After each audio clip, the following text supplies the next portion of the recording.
महला दूजा। नानक परखे आप कौ ता पारख जान। धन धन गुरु अंगद देव जी महाराज ने साध संगत जी ये दो श्लोक उच्चारण किए। हमने एक श्लोक पहले श्रवण किया है जिसमें गुरु महाराज ने जो जोगी ने महाराज के उल्ट जो जाट लोगों को भड़काया उससे महाराज ने जोगी को उपदेश दिया और जोगी के प्रथाएं वाणी उच्चारण की। अब महाराज आगे और महल्ला दूजा गुरु अंगद देव जी महाराज महल्ला उच्चारण कर रहे हैं। नानक परखे आप को ता पारख जान। महाराज कह रहे हैं जो आपको परखे, जो अपने आप को परखता है ना साध संगत जी, ये समझ लो कि ता पारख जान, उसको साध संगत जी वही है जो अकाल पुरख वाहिगुरु की आँखों में परीक्षा करने वाला माना जाता है। मतलब साध संगत जी की जो खुद के महाराज की वाणी कहती है ना, बंदे खोज दिल हर रोज ना फेर परेशानी माहे। भाई रोज अपने दिल को खोज, तेरे दिल में कितने पाप हैं, कितने गुनाह कर रहा है, कितने लोगों को दुख दे रहा है, कितने लोगों के साथ धोखाधड़ी कर रहा है, कितनों लोगों को ज़बरदस्ती ये समझ लो कि उनके जीवन में तू विघ्न डाल रहा है। तू ये देख, अपने मन को खोज ता पारख जान। वो ऐसा संगत जी जिसको अकाल पुरख वाहिगुरु फिर जो परीक्षा में जो पास करने वाले होते हैं ना साध संगत जी, वो महाराज कहते हैं कि ये है मेरा बच्चा जो अच्छे नंबरों से पास हो गया है, जो अपने आप को खुद परख रहा है। महाराज की आंखों में वो परखा हुआ माना जाता है, वो जिज्ञासु परखा हुआ माना जाता है। जैसे अब आजकल इंडिया में टोल देना हो तो वो फास्टैग आ गए हैं, गाड़ी जाती है, फास्टैग स्कैन होता है और गाड़ी चुपचाप निकल जाती है। पर कई लोगों के पास फास्टैग नहीं होता, मतलब वो अपने आप को पहचान नहीं रहे, फिर उनको झगड़ा होता है, कैश डबल देना पड़ता है।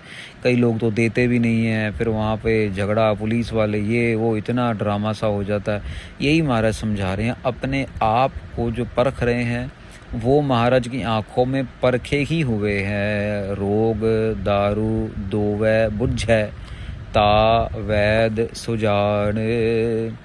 महाराज कहते हैं वैद तो वही है जो रोग भी बुझ ले और दवा दारू भी दे दे साध संगत जी। ये नहीं कि भाई रोग का पता नहीं लगा और अंदाजे से लिख दिया भाई ये भी ले लेना, ये भी ले लेना, ये भी, ऐसे नहीं साध संगत जी। सही तरीके से रोग का पता लगना और फिर उस हिसाब से दारू देना। अब रोग क्या है हमारे, जो हमें ये समझ लो कि द्वैत भाव का रोग लगा हुआ है, जो हमें काम क्रोध लोभ मोह अहंकार के रोग लगे हुए हैं। और दारू क्या है साध संगत जी, निष्काम कर्म, ये दारू है, ये दवा है। दारू मतलब वो दारू नहीं, अल्कोहल नहीं, विस्की नहीं, दारू मतलब दवा। ये दवाई क्या है, निष्काम कर्म करना। दारू क्या है, उपासना करना। दारू क्या है, ज्ञान की प्राप्ति। ये साध संगत जी जो रोग और दारू दोनों समझ जाए वो गुरु रूपी वैद जो है वो चतुर है, सियाने हैं। सुजान मतलब सियाने हैं। तो महाराज देखो, क्योंकि जोगी के प्रथाए पीछे वचन किया, और महाराज यही कह रहे हैं कि देखो ऐसा नहीं है, वो झूठ में आप लोगों को बहला रहा था। अगर उसमें कोई दम होता, उसकी भक्ति में कोई निष्कामता होती तो बरसात हो जानी थी, लेकिन वो नहीं हुई। वाट ना कर रही मामला जाने मेहमान। महाराज कहते हैं वाट होता है साध संगत जी जो रास्ता होते हैं। अब ये समझ लो कि कोई मेहमान, आगे महाराज कह रहे हैं मेहमान, अब कोई मेहमान आया है बड़ी दूर से सफ़र करता हुए, और ये समझ लो कि अब हम भी सारे मेहमान हैं। हमारी जो शरीर है वो तो एक तरीके का बस हमें भांडा दिया हुआ है, बर्तन दिया हुआ है हमारी आत्मा को कि भैया तुम सफ़र कर लो।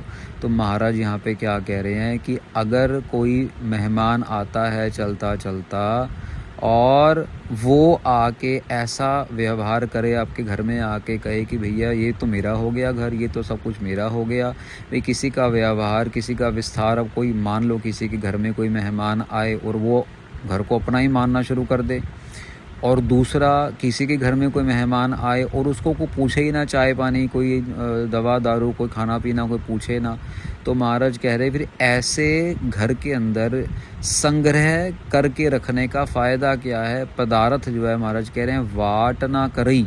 वाट मतलब होता है साध संगत जी जोड़ के रखना। पदार्थ को जोड़ कर रखने का फ़ायदा क्या है कि अगर चलता फिरता कोई मेहमान आए, वाट ना करेगी मामला जाने मेहमान।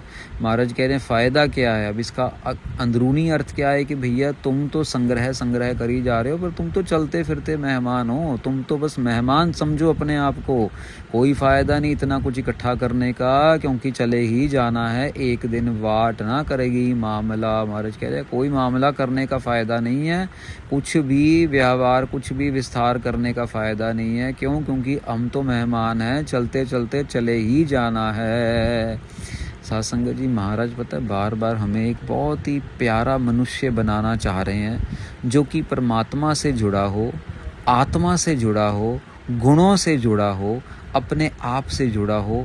पर पता प्रॉब्लम क्या है, हम लोग सिर्फ परमात्मा से ही नहीं जुड़ते, आत्मा से नहीं जुड़ते, अपने आप से नहीं जुड़ते, पर सारी दुनिया से जुड़े रहते हैं।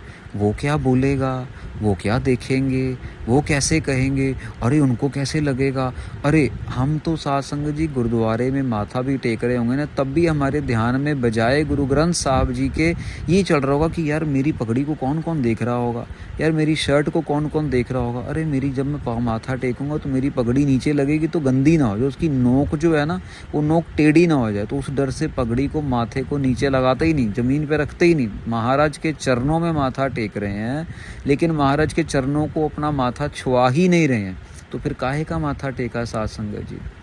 हम लोग जब जाएंगे गुरुद्वारे तो हम देखेंगे मेरा सूट, अरे वाह वाह, मैं पहले चुन्नी ठीक कर लूँ। गाड़ी में से उतरेंगे या बाइक में से उतरेंगे तो पहले पगड़ी ठीक करेंगे कि भाई कुछ देख के ये ना कहे मेरी पगड़ी अच्छी नहीं आई, मेरी चुन्नी सिर पे ठीक है कि नहीं है।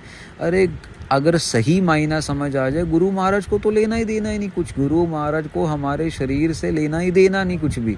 गुरु महाराज हम जाएंगे, देग कराएंगे बड़ी बड़ी थाल में, बड़ा और हाथ खोल के, फिर 100 का नोट 500 का नोट निकाल के सारे लोगों को दिखाते हुए, जब से देग पकड़ी है वहाँ तक दूर तक जाते जाते कड़ा प्रसाद लेते हुए चढ़ाने के लिए, बड़े बड़े गुरुद्वारों में जैसे होता है, सबको पता लगे भैया मैं अंदर जाके माथा टेकूंगा 500 रुपये का, 100 रुपये का। अच्छा गुरुद्वारे जाएंगे, दुनिया जहान का सोना चांदी हीरे मोती, जैसे पता नहीं भगवान ने सोना देख के इनको कोई ज़्यादा ही वस्तुएं दे देनी है। हम ये भूल गए साध संगत जी कि परमेश्वर इन चीज़ों का मोहताज नहीं है।